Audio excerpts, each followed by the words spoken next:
Primero, muchísimas gracias a todos por estar aquí, por la invitación a Federparchi. Personalmente estoy muy contenta de volver a España cada vez, porque personalmente también tengo una larga historia.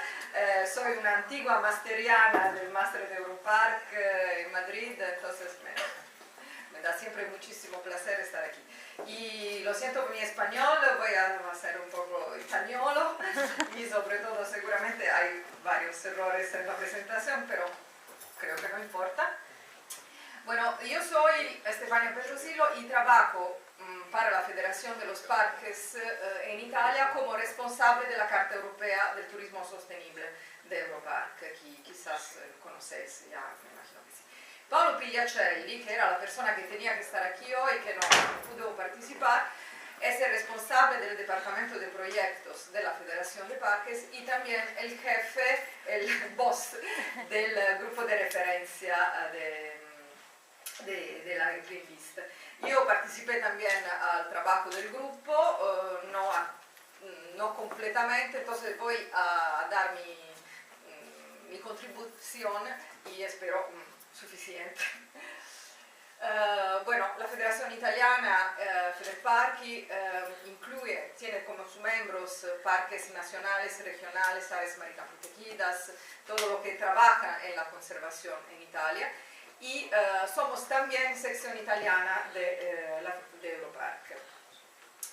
Y somos también Secretaría General del Comité Italiano de la OICN, que tiene como presidente el Ministerio del Medio Ambiente. Y el coordinador de la Secretaría General es Corrado Teofili, que creo muchos de vosotros conocéis. Esta es la lista de los miembros italianos del comité. Y voy a contar muy rápidamente lo que hemos hecho en Italia. Primero hemos creado claramente el grupo de referencia, nosotros también, mucho más pequeño de los franceses, por lo menos a nivel de técnico. Porque en el largo grupo de miembros del OICN, del Comité Italiano, hemos elegido unos técnicos del Ministerio del Medio Ambiente, de Federparchi, de otras agencias de conservación de la naturaleza y del mundo de investigación universitarios. Entonces, un pequeño grupo. Y todo el trabajo ha sido soportado también económicamente por el Ministerio del Medio Ambiente. Esto es muy importante también porque el dinero es un tema importante para los parques. Y después esta idea de esta creación del grupo de referencia, bueno, también los italianos participaron a todos los talleres, muchísimos debates internos sobre los estándares, la idea de la Green List, qué era, por qué, el objetivo, etc. Bueno, fueron identificados 4 espacios protegidos piloto, un parque nacional, un parque regional, un área marina, entre los parques, 4 categorías: parques nacionales, parques regionales, áreas marinas protegidas y espacios de Red Natura 2000. Y en estas 4 categorías hemos identificado unos parques donde hemos hecho el test de los estándares de la Green List, con visitas en el campo también. Esto quizás es diferente.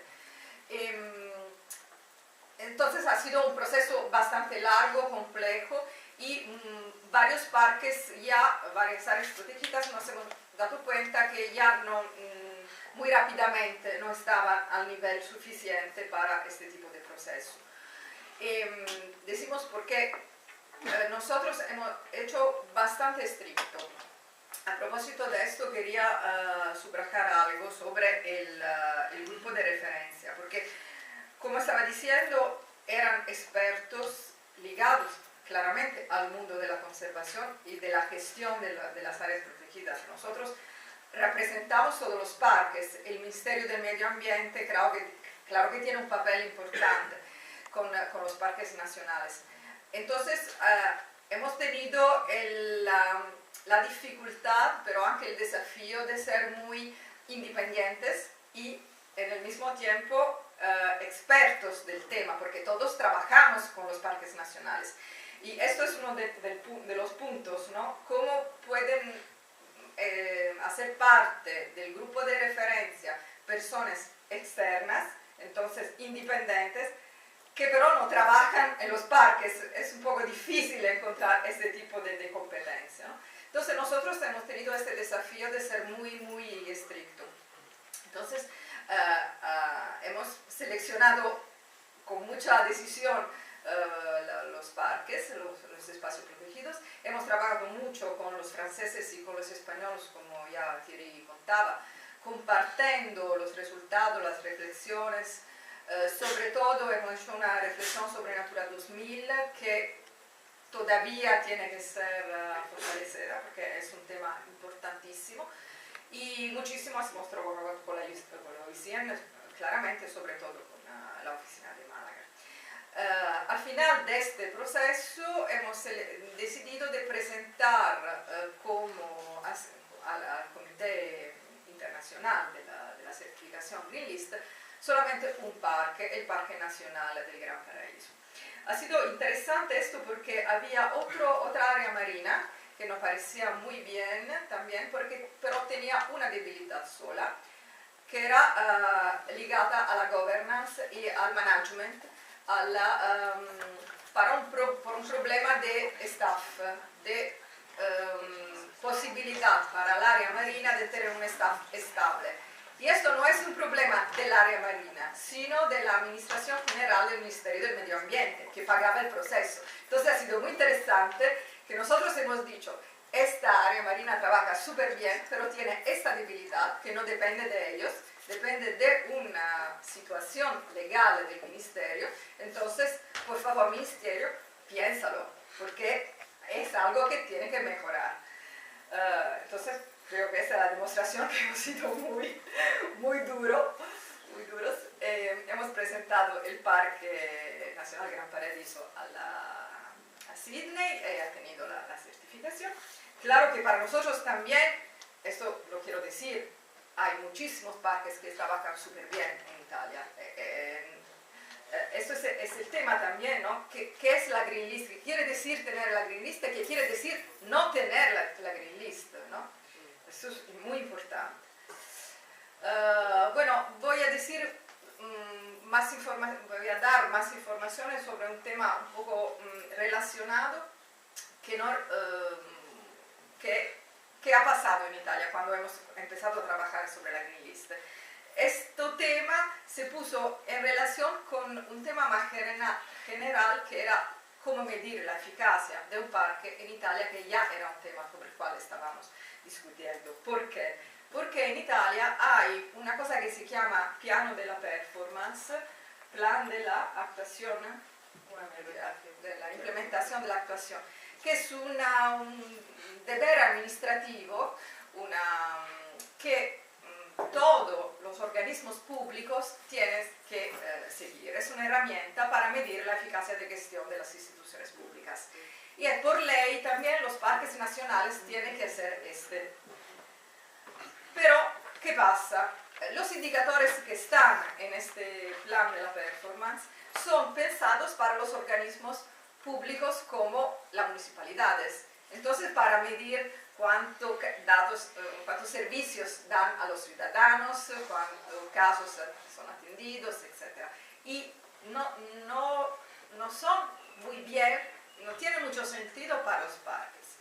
Además, el tiempo, el periodo no es muy significativo para los parques, porque estamos hablando de planes de performance de 3 años. Claro que a nivel de naturaleza 3 años no quiere decir nada. Entonces, todo el tema es un tema caliente en Italia, y Green List nos ayudó a discutir a nivel nacional también esto. Entonces nosotros estamos de todas formas continuando a reflexionar sobre los indicadores que podemos utilizar a nivel nacional también, y que sean entonces útiles para el plan de la performance, pero adaptados a los parques, entonces relevantes para los fines institucionales de las áreas protegidas, que son la conservación y el desarrollo sostenible, etc. Y que sean sobre todo basados sobre datos comparables a larga escala con un periodo de tiempo significativo para la naturaleza. Y hemos empezado a identificar unos indicadores. Aquí ponemos solo dos ejemplos. Uno se refiere al estado de conservación de especies y hábitat, porque, como sabéis, en Europa existe un sistema de informes sobre el estado de conservación de hábitat de Natura 2000 que se tiene que hacer cada 6 años. Y hay toda una serie de especies y de hábitat que muchos son conexos con los objetivos de conservación de los parques. No todos, porque hay otras prioridades también a nivel nacional que no están en Natura 2000. Pero, por lo menos, para empezar, este sistema nos parece bien. Entonces, estamos evaluando cómo podemos utilizar este sistema de informe a nivel europeo y aplicarlo a nivel de los parques. No puedo entrar en el detalle, si queréis podemos hablar después y sobre todo podéis contactar a los colegas que están trabajando específicamente en esto. Esto, por ejemplo, es una ficha del lobo a nivel de Alpes, bioregional, y estamos intentando, y lo hemos hecho también en el test de Green List, utilizando también este tipo de sistema de medida para ver cómo está el lobo en el Parque Nacional Gran Paradiso, que está en esta región, bioregión de los Alpes, y cómo podemos comparar estos datos con el dato de la indicación de Natura 2000 a nivel europeo. Otro indicador que estamos identificando es el estado de conservación del paisaje, donde hay todo un sistema para calcular el valor ambiental sobre el tipo de cobertura del suelo. Yo no sé si en español está correcto, no importa el concepto, creo que está claro. Entonces, donde hay, por ejemplo, es más complejo claramente de así, donde hay mucha edificación, mucho construido, el nivel ambiental es bajo, donde hay selva es más alto, etc. Claro, es muy sencillo, aquí el tema es más complejo. Y ahora se está desarrollando un sistema mucho más detallado de antes, con un detalle con tamaño de superficie muy detallada, y nos parece que esto puede ser también un sistema interesante, porque, por ejemplo, aquí con esta imagen se puede ver qué tipo de valor hay de paisaje y dónde están las áreas protegidas. Entonces, comparar un poco este tipo de informaciones. Voy a terminar. Este tipo de indicadores nos parecen muy interesantes y relacionados con los objetivos principales del área protegidos. Se habla de 6 años, que ya un poco más de 3. Se basan sobre criterios uniformes a nivel europeo y son independientes y reconocidos por partes externas, porque tienen un sistema de evaluación interesante. Bueno, entonces a nivel italiano estamos en este momento continuando la reflexión, también buscando este tipo de respuestas a una necesidad que tenemos interna, que es el plan de la performance. Y estamos absolutamente abiertos y muy interesados a continuar el trabajo de la Green List a nivel internacional. La colaboración con Francia y España nos pareció extremadamente interesante. Somos países que trabajamos en muchos temas, entonces cada vez vemos que hay tantas cosas similares que podemos de verdad continuar en esta dirección con mucho éxito. Y también estamos pensando de continuar con el apoyo del Ministerio, buscando quizás otros fondos a nivel europeo con este tema de la Green List. Esperamos entonces que la UICN continúe y nos diga lo más pronto posible cómo podremos, pero ya hoy estoy coleccionando muchas informaciones, cómo podemos continuar. Y aquí tienes mi email, sobre todo la dirección email de mi colega Paolo Pigliacelli, que puede contestar a todas las preguntas mejor que yo. Gracias.